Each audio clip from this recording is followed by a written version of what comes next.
Hi, welcome back to another video. So as you would have seen from the title and the thumbnail, today's video is about me reading booktubers' favorite books of 2022. Around last December to January-ish, when all my favorite booktubers were uploading their best books of 2022 videos, I decided to compile a list. Okay, so I'm currently screen recording all the lists with my favorite booktubers, what their favorite books were, whether there were any overlaps with other books and so on. So yeah, this is like my whole list for favorite books. So then I collated the one with the most numbers will be my TBR, the one with the most overlaps basically. I actually didn't start reading the one with the highest number of votes first. I actually have no structure to this. Oh, actually I'm starting from the bottom technically, because I have 5 books for this video. The least number of votes for 3 books were 4 votes, so they all are kind of like together in the last place or from the bottom. So technically it's from the bottom, I guess. My channel was really built on mystery and thriller reads and a lot of domestic stuff. A lot of it ended up starting to blur together, and I stepped away a little bit more and more every year from what I was reading. And then there's something that comes along like this and reminds me why I love the genre and how much there is that is different that exists within it. Trust me, this is so well done, well written, well executed from start to finish, and by the end, when you start piecing things together, it's literally mind-blowing. Oh, I'm still reeling after the end of chapter 1. I really am. But that's Confessions by Kaname Minato. I cannot forget what happened in this. There were so many plot points and a few twists and turns that I'm like, that's gonna stick in my mind forever. In the end of chapter 1, seriously, I don't think I've read a plot twist like it since Regifted Gang by the Ghost of Christmas. It was so good. But I read this one twice, and I read this because I was actually on Kayla's Literally Dead book club with Gavin for a live show for this, and I absolutely loved it so much. So I decided to start with Confessions by... Also, if you saw my spreadsheet, you would have noticed that I actually spelled the author's name wrongly. I somehow kept thinking that it was Kane, but it's actually Kaname Minato. So yeah, I'm so sorry for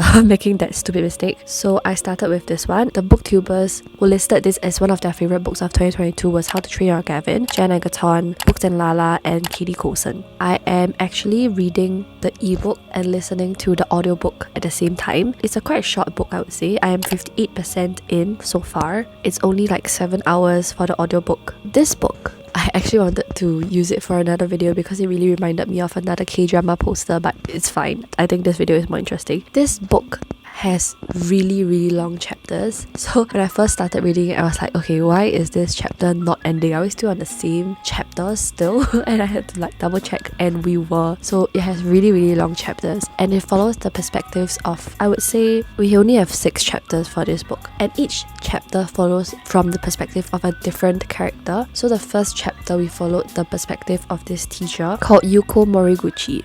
And so it starts off with she's giving a speech to her class. So she's a teacher, right, in a middle school. I would say, right, the best way to consume this book is to just read it without even looking at the blurb, without even listening to other people's reviews of it, because then it will have kind of like a spoilery effect because it's really short. So I'm gonna try my best not to spoil too much, but I have to give you some form of explanation as to what this book is about. We follow the first chapter in Yuko Moriguchi's perspective. She is a teacher of this class of middle school students, and she was telling them that that was the last time she would interact with them because she was going to resign because of this incident that happened in the school, which resulted in the death of her 4-year-old daughter. And then she revealed in her speech that she knows that it wasn't an accident, and 2 of the classmates in her class caused the death of her daughter, and so she's going to exact revenge on them. So that's the simplest plot I can give without any further spoilers. Yeah, so from then on, it's like what happens after that. You see like all the different tropes of like how guilt has an effect on all these people, and how it causes them to act in ways that you never thought they would act before, and how it's like so easy for people to turn on one another because of these incidents. And then when you see that happening, you're like, who is at fault here? If the perpetrators are getting their punishments by their fellow classmates, do they deserve it? Or like, what right do the classmates have to exact this punishment on them?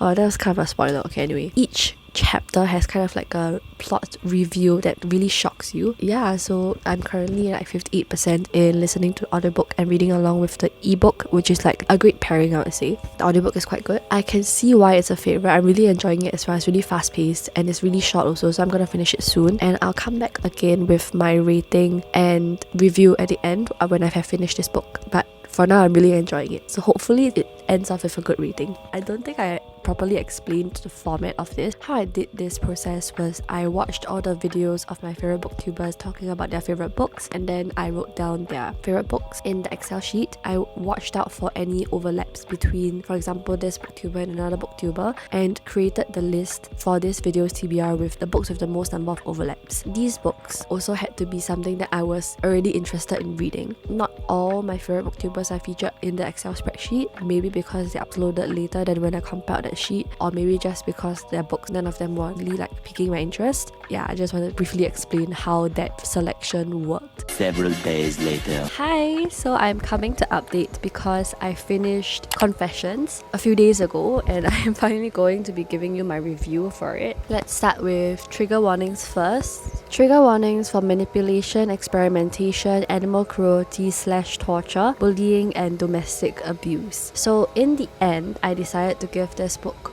4 stars because I did still enjoy the book. And as I mentioned before, each chapter is really long because we focus on one character's perspective of this event that happened, as I explained in the previous clip.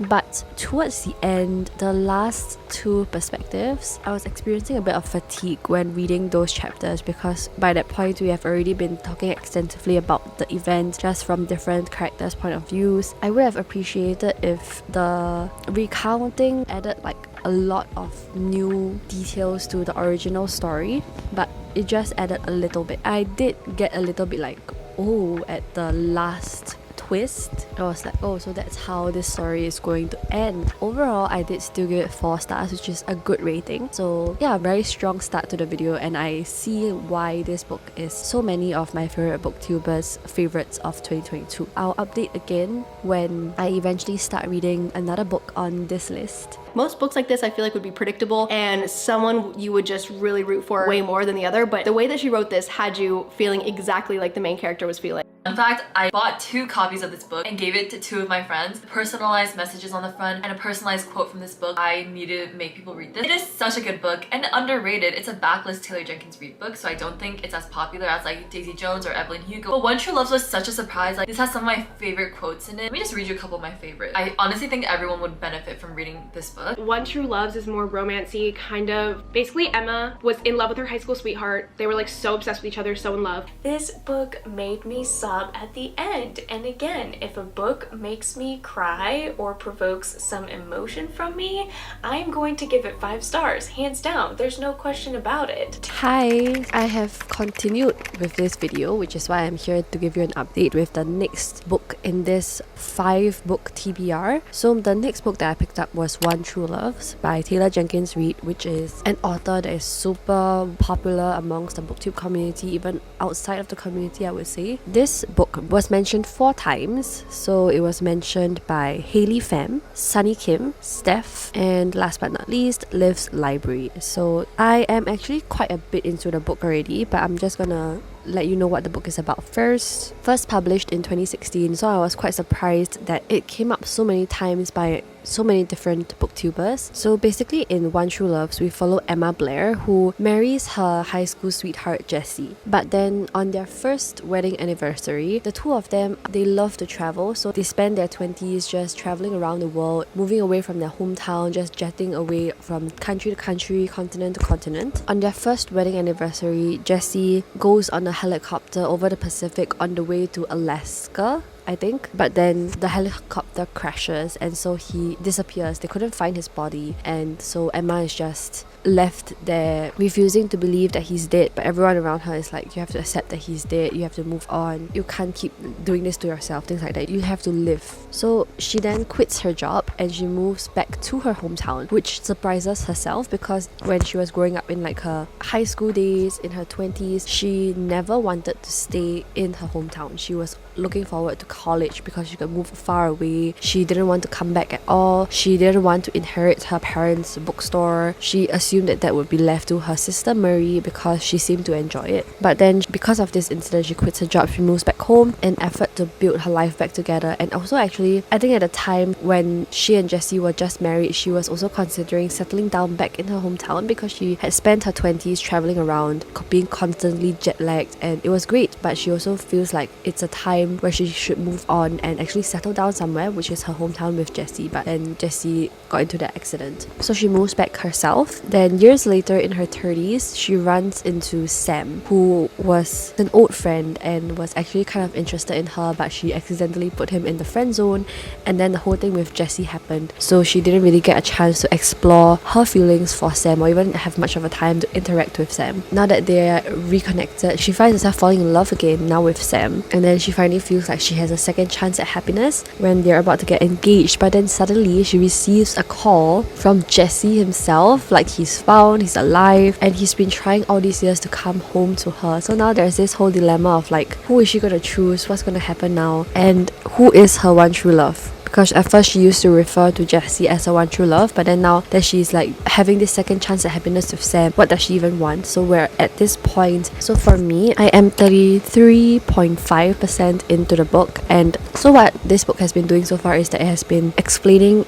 each segment of her life in parts. So we had a part with the present, so she was about to get engaged to Sam, and then she receives the phone call. Then we move into this part in her high school days when it was her and Jessie and how they got together, and then after that it explained the accident with Jessie. Then we had a part with her and Sam, so it's like these different segments. This concept is so interesting. Oh my gosh, I don't know what I would do if it were me. I mean, I don't think it would happen, but I wouldn't be able to know what I would want in a sense, because it's like the person you thought was the love of your life, who you thought was dead, suddenly came back to life, but then you have kind of moved on already. Where do your feelings lie? You know, it's so interesting. Then the part where I'm at right now, we are still with her and Sam, like they're slowly starting to go on dates together, get reconnect with each other, you know. So I'm really excited to get to the part where she eventually tries to figure out like who she wants to get back with, because I want to know how the story ends for this particular like dilemma. So yeah, I can really see why it's a favorite by so many booktubers, and hopefully this will be a favorite of mine as well, and I'll keep you updated.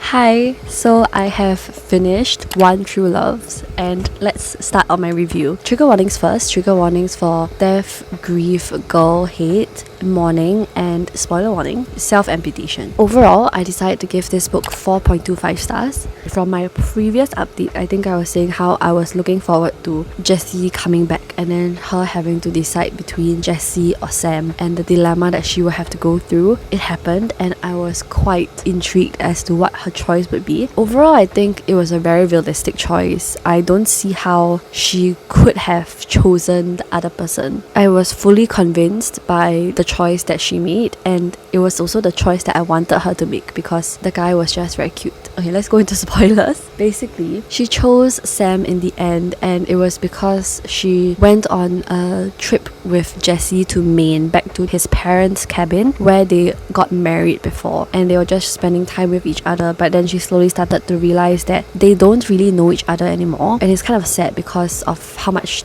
time they spent apart from each other, and Jessie spent that whole time trying to get back to her as he was trying to survive. But meanwhile, Emma was trying to live with the fact that the love of her life was gone, and so she's slowly trying to unpack her grief and try to move on in life, because if she can't move on, she'll just be so miserable and so crazy. You can clearly see like the dilemma that Jessie was facing and Emma was facing, basically, because it's like Emma feels like Jessie can't understand her because he wouldn't know what it feels like to have the love of your life die, like believe that the person died and then the person to be alive again. But for Jessie, for him, it's like Emma won't be able to understand how hard he tried, the things he went through to come back to her, and then now when he's back, 2 years have passed and she has now moved on and is about to get engaged to another guy. So it's like, oh my goodness, nobody is at fault. Like the situation was just crazy. But I felt that Jessie was very pushy. I don't know, he kept insisting that we can go back to where we were, even though they have both grown since the last time they met each other. They are still like stuck on their past impressions of the other person. So for example, Jessie would think that Emma still likes Diet Coke, and pizza, but she doesn't anymore. She didn't know how to tell him that because he was so like confident in his choices for her. And then when Emma tells him that back in their hometown this shop has changed, the things that he was looking forward to eating are no longer there anymore, and then he's like, oh my goodness, the world has moved on without me. You can clearly see how time has made them grow apart, and they don't even know who the other person is anymore. They love the version of the other person they knew 2 years ago, but that's not the person they are now. And so that made Emma realize that, and then she finally realized that she wants to be with Sam, who has always been there for her, who has loved her since high school.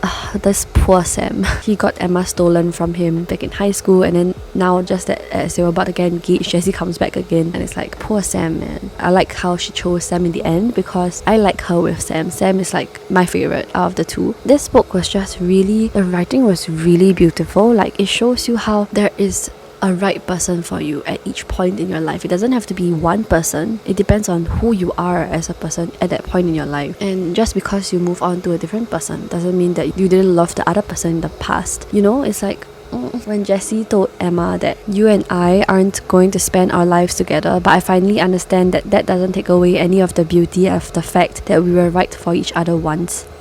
And it ends with, I am who I am today because I loved you once. Oh my god, the writing is so good. I actually think I prefer this book more than Seven Husbands of Evelyn Hugo, which might be an unpopular opinion because I know Seven Husbands of Evelyn Hugo is like crazy popular. But I really like the message of this, and I don't know, I think it's a book that I will remember for a very long time. Like, the descriptions of grief were really strong also, like when Emma was like mourning over Jessie and then how she is slowly trying to get a hand back in her life. But then I didn't give it the full 5 stars, as you would have noticed, because it didn't give me the 5-star feeling for one. And then as we were progressing towards her making her choice while she was in Maine with Jessie, it kind of felt like it was a very obvious choice. I don't know, it just felt like that. If you just take away the fact that he supposedly died and then came back after a disaster, it's basically the same thing as like second chance romance, you know, just that you have this added element of him survive an accident. It kind of made me realize like, oh yeah, it's not as mind-blowing as I thought it was supposed to be, but it was still really beautifully done. And she decided in 3 days, which I don't know how much time it takes for somebody to decide who she wants to be with. It just didn't give me the, oh my goodness, this is amazing, I'm gonna give it 5 stars, that feeling is what I'm trying to say. Even though it was really good, really beautifully done, and I can see why it has been on so many booktuber favorites lists. And yeah, oh my goodness, personally this is my favorite Taylor Jenkins read book of all time now, even though I've only read like 2 so far. I really can't wait for the next book that I'll be reading in this video, because it seems like everything I've been reading so far is quite good, or at least very interesting concepts so far. Yeah, so Confessions I gave 4 stars, and then this one I gave 4.25 stars. So very, very strong starts. And again, I will update once I start on the next book. It had me reeling so much. I'm still not completely over how much this book took over my mental space. This is a book I read twice this year, and it's on number 11 because I definitely understand people not liking this book, but my jaw was on the floor. My jaw was on the floor. This was just off the walls, strange and weird, but it was also so unsettling, and I didn't know where it was gonna go, that it just intrigued me so much I had to keep reading. This is by far one of the weirdest books I have ever read. It's completely out of my comfort zone, but because of that, because of how unique it was, I couldn't give it anything less than 5 stars. It was so creative. I thought this was utterly compelling, unique, hypnotic, very interesting, and I loved it. It was really, really good. I will now be instantly buying anything Katrina Ward writes. Hi, so I'm finally reading the next book in this video, which is The Last House on Needless Street, and it got 4 votes as well. It was mentioned by Sid from Sid's Bookworm, Katie Coulson, although it was her 11th pick, Liv from Liv's Library, and last but not least, Beth from Book's Nest. So I have started reading it, but I am not really enjoying it so far, and I was getting very worried because I was like, oh my goodness, what is this? I want to DNF. I don't think I really read too much into the synopsis. I read more of the reviews, and the reviews were saying how it's normal to feel that way. Like, if you want to read this, give it a try until at least the halfway point before you decide to DNF. And it's quite slow paced at the start, but afterwards the twists and everything get really good or something like that. So I am going to continue continue reading and give it a try. After all, it's like 4 booktubers favorites. I'm gonna continue reading, but so far nothing much has happened. I'm not even sure if I want to tell you the synopsis because I don't know whether that will be a spoiler for the reading experience also. For now, we are just following our protagonist. He's a single parent and he was accused of being the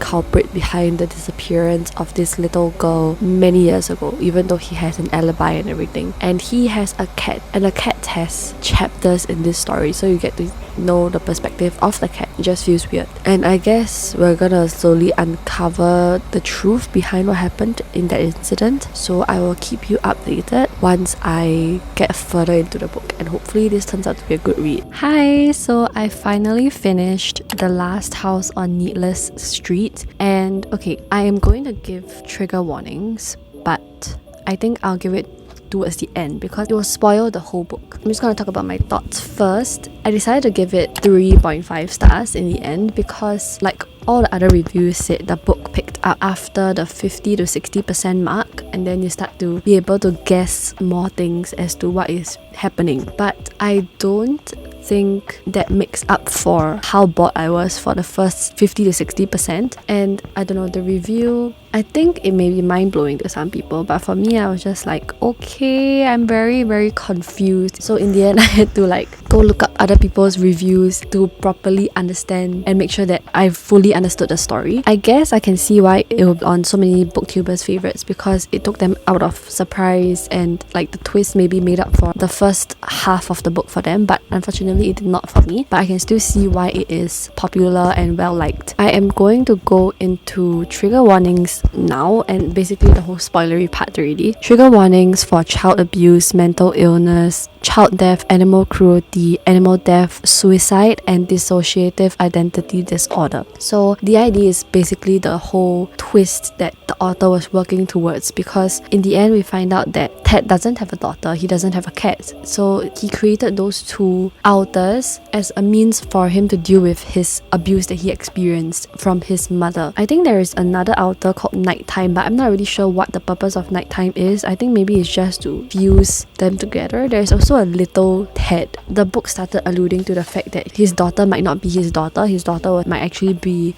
Lulu, the popsicle girl who went missing. So I kind of guessed that as we progressed, but then in the end turns out even that was wrong, because Lauren was actually not his daughter, not Lulu, but his author. It makes sense now as to like some of the scenes in the book. Like for example, they went to try on some leggings and then it felt very weird. The shopkeeper ran up to him and then she was like, is this some kind of joke? Because the leggings had with pink marker like, please help me, Ted is a kidnapper, things like that. And then the way that the shopkeeper responded was very out of place for me, which I didn't really understand until I realized. So she was like, is this some kind of joke? Missing children are a very real threat. And then I thought that if there was a child there, she would have been like, excuse me, I need to report you to the police, like can you come with me, that kind of thing, you know, instead of responding in that manner. But then that would make sense because Lauren was never there, it was just him. In the end, turns out Lulu died, but not by Ted's hands, but by a combination of her sister Dee and Ted's mother. So Ted's mother liked to perform like experiments on children. So she would find like missing boys that wouldn't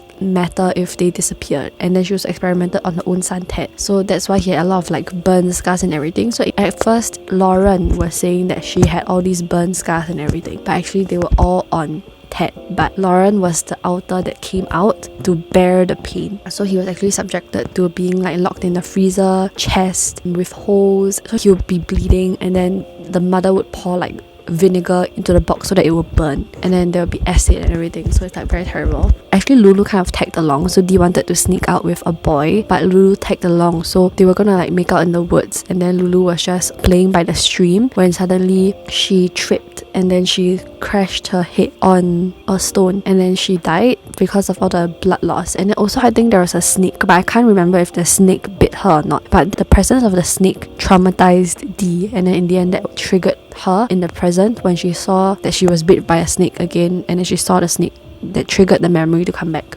Dee was very scared, so she left her there and she ran. And then when she wanted to come back and find Lulu and like report to the police, right, Lulu was gone because Ted's mother brought Lulu back. but I think she already died by then. Dee, in a state of shock, she also kind of like wanted to create an alibi, so she went to a toilet and then there was like blood trickling down her legs. So she kept forming this memory that, oh, I have my period. She made a lot of noise in the bathroom asking for sanitary pads so that people would remember that she was there, and then that would be her alibi. She convinced herself that this was so true until the fact that she had this firm belief that Lulu was alive and she had to find Lulu. In the end, Ted wasn't the one who did it at all. He was also being manipulated and gaslighted by his therapist that he was seeing. He calls them bug man and bug woman, the therapist they come to see at the end of the story. So he was just a very poor soul that got manipulated by the therapist and then got abused by his mother. And also the fact that the cat perspective is actually also Ted. Oh my god, that was so wow. I guess that would make sense because then this is not a fantasy, that's why there cannot be a cat point of view. I didn't really know the true extent of the idea. I remember watching a K-drama called Kill Me, Heal Me, and the person had 7 different personalities, but they were all human.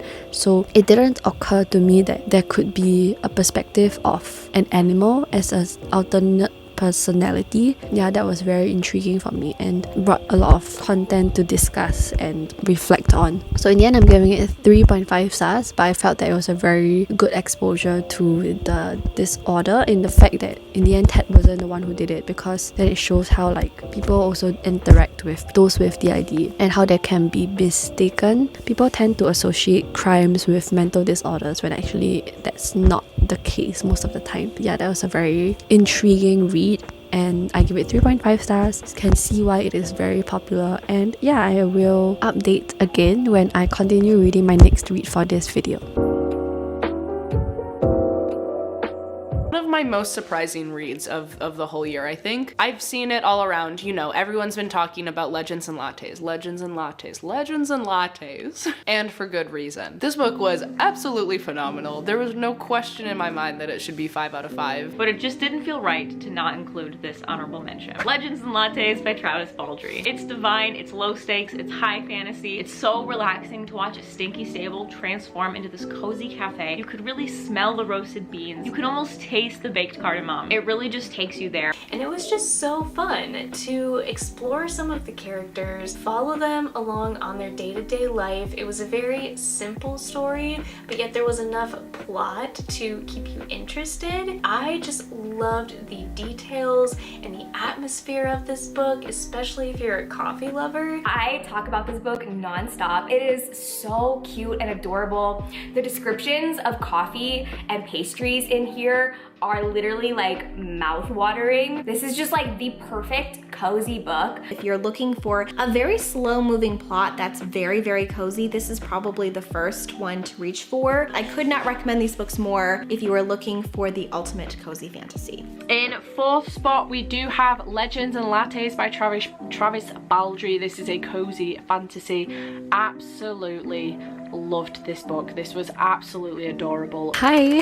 So I just checked the last clip I filmed for this video and it was in May. It is already August, so I really need to pick up my pace to finish this video. Like, what is this inefficiency? But okay, in my defense, there have been many things happening in between May and now, which is August, and also I've been filming other videos in between as well. I do not have any excuses, so I finally started on the second last book for this video, which is Legends and Lattes by Travis Baldree. Let me read to you the blurb for this story. After a lifetime of bounties and bloodshed, Viv is hanging up her sword for the last time. The battle-weary orc aims to start fresh, opening the first ever coffee shop in the city of Thune. But old and new rivals stand in the way of success, not to mention the fact that no one has the faintest idea what coffee actually is. If Viv wants to put the blade behind her and make her plans a reality, she won't be able to go it alone. So that was the very vague synopsis of it, but basically Viv wants to start a coffee shop, and so along the way she meets different characters that have a hand in helping her put together this coffee shop and in terms of helping her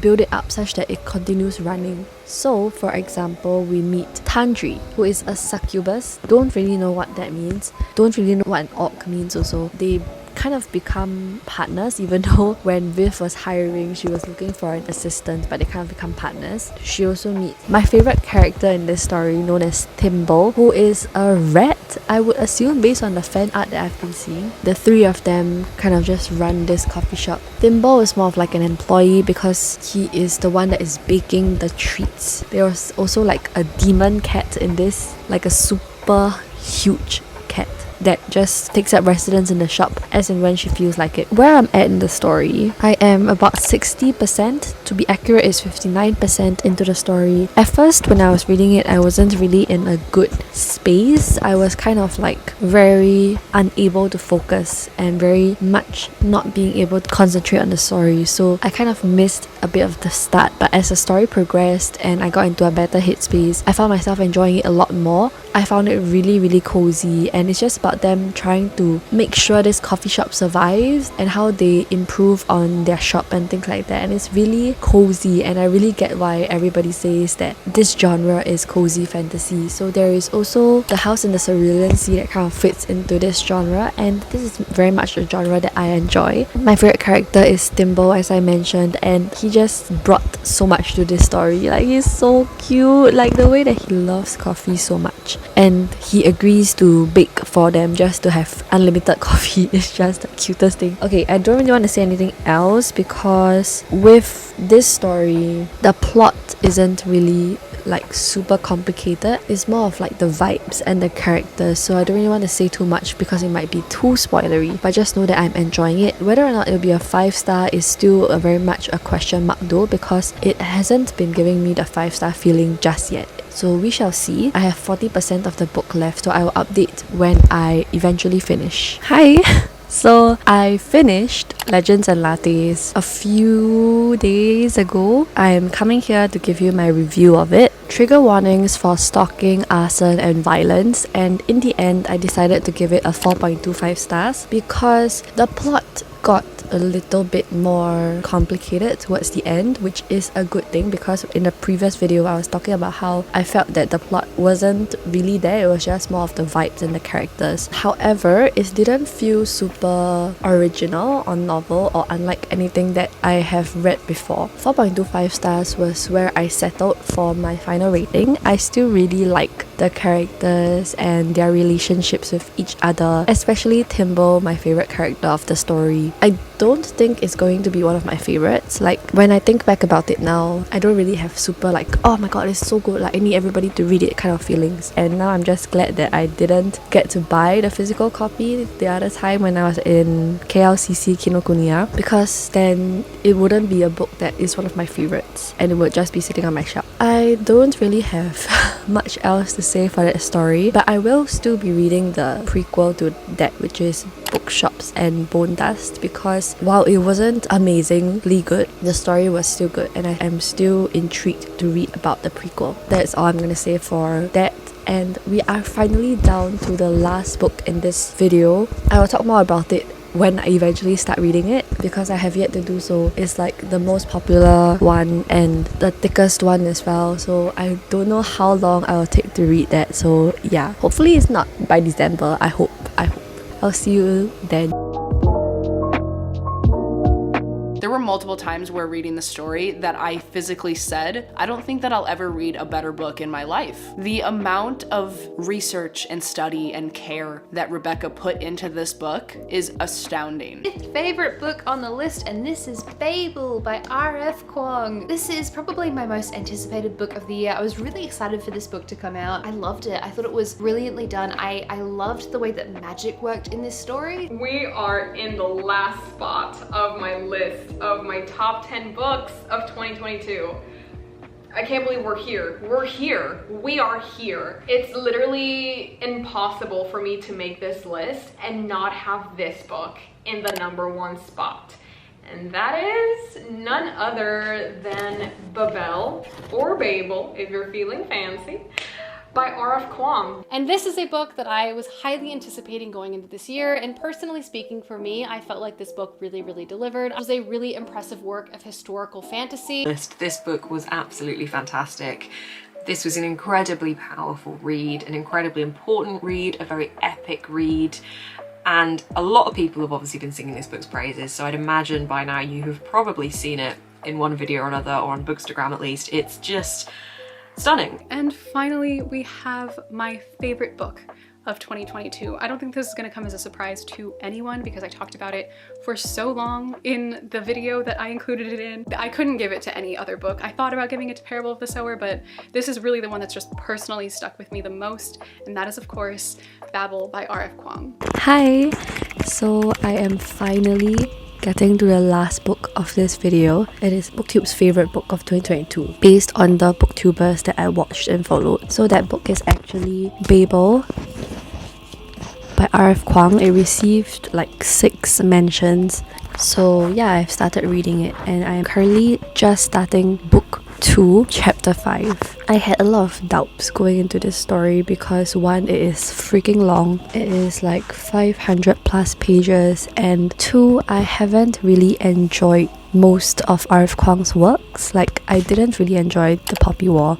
Yellowface was better, but not say like mind-blowingly good. So it was safe to say that I was very skeptical going into Babel. Oh, I don't know if it's Babel or Babel. So we started off in 1828, where Robin Swift, who was orphaned by cholera in Canton, is brought to London by the mysterious Professor Lovell. He trains for years in Latin, Ancient Greek, and Chinese, all in preparation for the day that he will enroll in Oxford University's prestigious Royal Institute of Translation, also known as Babel. The tower and its students are the world's center for translation and, more importantly, magic. Silver working, the art of manifesting the meaning lost in translation using enchanted silver bars, has made the British unparalleled in power as the arcane craft serves the Empire's quest for colonization. Where we are at right now, Robin has just entered Oxford and he was meeting a lot of different people. He met Rami, who he instantly clicked with because they were from similar backgrounds in that they were both like brought up by a guardian and they had to train for very long to come to Oxford. They face a lot of racism there. So like, if you can see, I have a few tabs already, and most of them are yellow because they are like what the hell kind of moments when people are racist towards them. I guess because it was in like the 1820s, racism was very much apparent, but they will make statements like, for example, to Robin, like, my child would like to know if whether you can see properly because your eyes are kind of like slits. Like, oh my goodness, that is like super and then other students would be like, take off your gown to Rami, you cannot wear the gown because you are of a different skin color. And even to females, they are like in an era where they don't really have a lot of say. They're not even allowed to stay on the Oxford campus. They have to stay in the servants' quarters, which is relatively far from the university, so as to prevent them from corrupting the men in Oxford. It's like, what? So it's a book that really makes you feel very angry because of all these racist, sexist sentiments of the people. Because we follow Robin's perspective, the whole book is in third person perspective, but the main character that we follow is Robin. It's kind of like we get to see how he's from like a younger age and is slowly growing up, and then we get to see his sentiments also. I haven't gotten bored yet. It's heavy, but it's interesting, so I'm very excited. Hopefully this book will turn out to be good. Still quite early on to say it because I'm only like this far in, right? But so far I'm feeling not bad about it. Hopefully it turns out to be like really good because it's BookTube's favorite book of 2022. I'll keep you updated. Hi! So I am finally coming to end this video. Oh my goodness, I think I have been producing this video for a few months at least because it's taken me some time to get to every single book in this particular video. So yeah, anyway, I finished Babel by R.F. Kuang, so you can finally see the cover again. These are my tabs. Actually not that many tabs. Let me start with trigger warnings. Trigger warnings for alcohol, assault, blood, child abuse, death of a parent, drugs, emesis, fire, gun violence, misogyny, murder, needles, racism, religion, sexism, sexual harassment, slavery, torture, and violence. This book was really long. Like, I mean, if you can tell by the length, right? I think the first clip where I mentioned like some thoughts about the book, I was saying how it's really long, but I was enjoying whatever I was reading so far. As I've progressed into the story, it kind of dragged. Like, this book is super long, right? And did I feel like it could have been shorter? Yes. I feel like this book suffered from a bit of pacing issues because there were moments where I would be like, oh, this is really, really interesting. But then again, there'll be moments that I'll be like, oh, this is getting a bit too academic for my taste, and like I'm getting bored of whatever I'm reading right now. It feels like I'm reading a textbook. Exact same vibes of I don't want to continue reading that textbook. That was that portion. So I'm starting to think that R.F. Kuang is just not an author for me, and that's completely okay because she writes things that just don't interest me that much. So in terms of this one, it felt too historical fiction, even though the main genre that people listed it on Goodreads was fantasy. When I was reading this, the fantasy barely came out. The only fantasy part of this was the fact that they were doing this thing called silver working, and they have to like say this match pair for the silver bar to work the function. And I thought that would be developed further in terms of maybe like, I don't know, maybe our main character Robin would have some kind of peculiar ability with the silver. But no, it was more of the political themes and how war was happening. They didn't want war to happen. There was this rebellion group trying to bring down Babel. I realized that it's Babel. I've said it as Babel in the first clip. It was really just that part. I was like, okay, I guess I can read this, but it's not super in my interest, you know. And okay, there were a few parts that shocked me in terms of like, oh my goodness, I did not expect this to happen, in terms of how unexpected things would get in the whole plot of rebelling against the system and things like that. The writing is good, it's super good. It's like all the blue tabs are where I have been like, oh, this writing is really good, then I have to tab it. If you ask me whether this was a more of a plot-based book or a character-based book, I would say this is a plot-based book because I didn't really like care about any of the characters. So even if any of them died, I'll be like, oh, okay, like goodbye, you know. Even for the plot, it's like okay, not super original. I felt like it could have been taken further in terms of like the silver bars, in terms of the fantasy and the historical fiction part. The way that the plot ended, I feel like I've read things like that before in terms of how this is always like for historical fiction, in terms of rebellions, like how things would end. Overall, I decided to give it 3.5 stars. This is definitely not a book for me, so don't let my review deter you from this book because so many people have loved this book. This is BookTube's favourite book, you know. That's all I'm gonna say about this. And a review after everything at the end, right? Somehow I feel like I didn't particularly enjoy BookTube's favourite books. Like maybe this list was just a little bit off, or I don't know, the things that I actually wanted to read weren't mentioned enough. My tastes just don't align very well with other booktubers, but I felt like the books that I read were like okay. I can see why people love them, but they didn't end up being any of my favorites, if that makes sense. I still want to try again for this year, next year, and see how, but I mean this is a really great reading experiment also, just to see how my tastes would align with the rest of BookTube that I like. Yeah, if you're still watching, please comment fireworks emoji. I have no idea where that came from. And if you liked the video, please give me a thumbs up. Consider subscribing to my channel to see more of such content. I hope you're having a great week or a great day whenever or wherever you're watching, and I'll see you in my next video. No idea when this video will even be uploaded because I've had issues with my laptop and everything, so hopefully this gets published before the end of the year.